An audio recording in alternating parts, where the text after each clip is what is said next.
So in 1967, Irvin Feld acquired Ringling Brothers Barnum and Bailey, and they actually held a press conference in the Colosseum in Rome. So that gives you a feel for like the pageantry and the entertainment right away for the family and how they approach the business. The initial acquisition had that as well in 1967. And then you fast forward to 1981, Kenneth Feld, the son, was operating the organization and acquired the license from Disney to do Disney on Ice. So when you think about that, from 67 to 81, ultimately the core business was Ringling Brothers, Barnum and Bailey, and Disney on Ice. And really, and you look at what Kenneth did on top of what his father was able to create, really became the baseline for the business. And then in '86, the business went international. So ultimately, the Disney on Ice license allowed the Feld family to take the business and the portfolio and expand not only domestically, but internationally. And I think that's important to note too, because we're an internationally based company, ultimately with our offices and how we produce our shows across the world.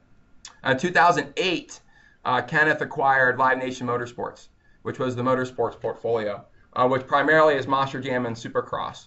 And that really became the basis of the organization as we know it today.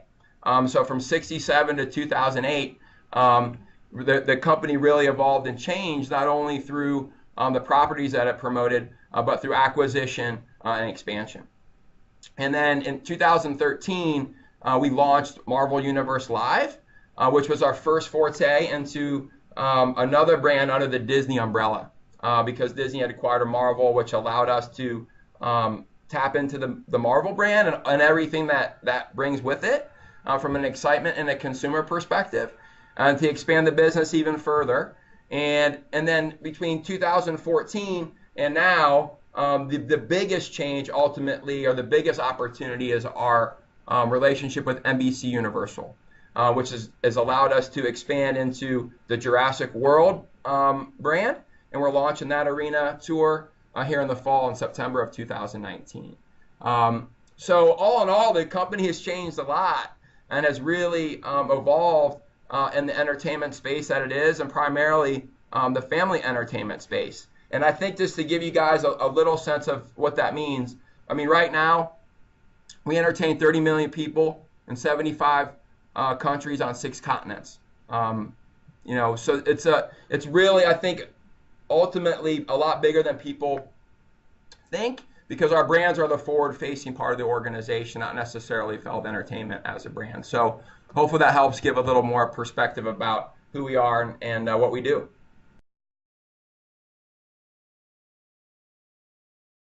Well, this is my 23rd year with the organization.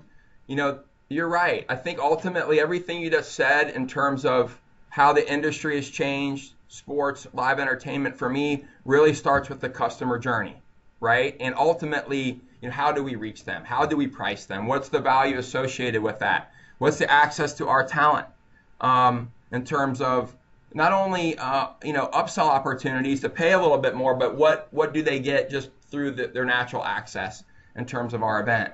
And I think we've always tried to stay there. I think that answers ultimately the question of how to stay out in front, not only of the entertainment curve and where people want to spend their dollars, but to make sure that they want to come back, right? Because there's so many choices. So I think for me, the way that it's changed is that the world's probably gotten smaller, right, in terms of what's available to us as a consumer. Not only through the digital space, but just ultimately more competition, more arenas, more stadiums, more things that are touring out there. So we just had to stay sharp in terms of our value proposition and how we reach people and when we reach them to keep them feeling good about our product. We're selling emotion and a good feeling, right? So that's a little different than retail or any other product that's out there. So I think we always keep that front of mind.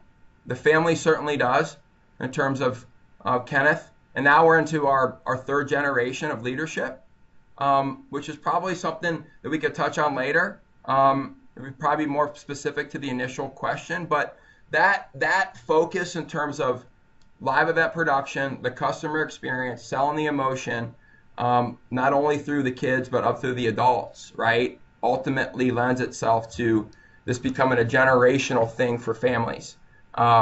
in terms of that repeat business and people wanting to come back year after year.